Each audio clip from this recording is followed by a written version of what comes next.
Hi, Donna Heifel with Heifel Performance Group. Glad you could drive along with me today. We've been in the midst of doing a 10-point series on change. And this week we're actually on point.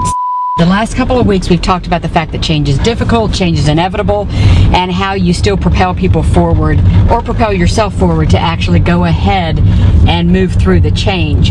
Today I want to talk about something I actually thought about last night while I was watching The Biggest Loser, because I was thinking about the part of change. Once changes happen and once you're in the midst of it, the first stage you're going to go through is a stage of kind of numbness, of anger. Last week we talked about uninformed optimism, and then you moved into informed pessimism. That's where I'm picking up this week.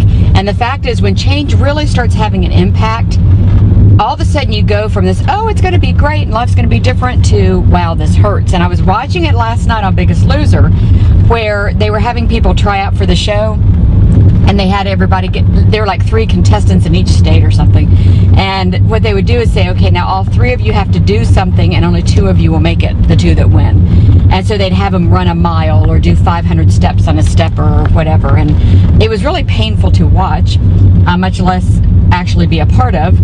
But what you started seeing, and I think what the producers of Biggest Loser know, I can't say that, the Biggest Losers knows? Anyway, you know what I'm saying.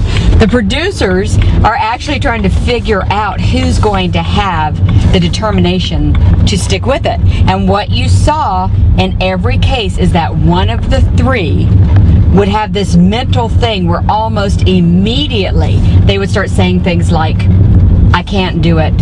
I can't, run a mile. I can't do the stair stepper. And they would inevitably be the ones that would lose. So they're really looking for the mental determination.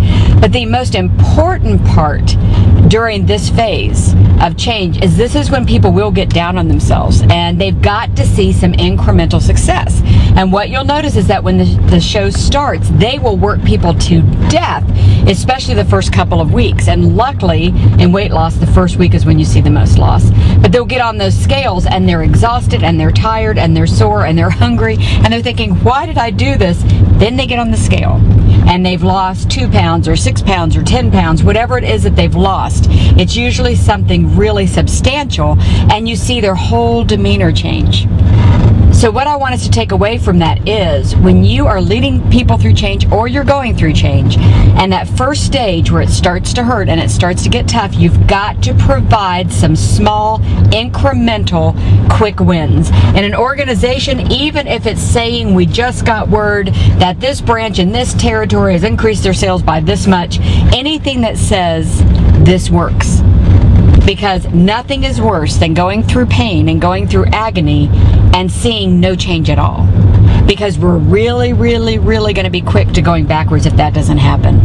So this week, what I want you to think about is provide yourself or your organization or those you're leading incremental, quick hit wins during the tough stage of change, so that you can keep people on board. And that is it. I appreciate you driving along with me today. I will see you next time.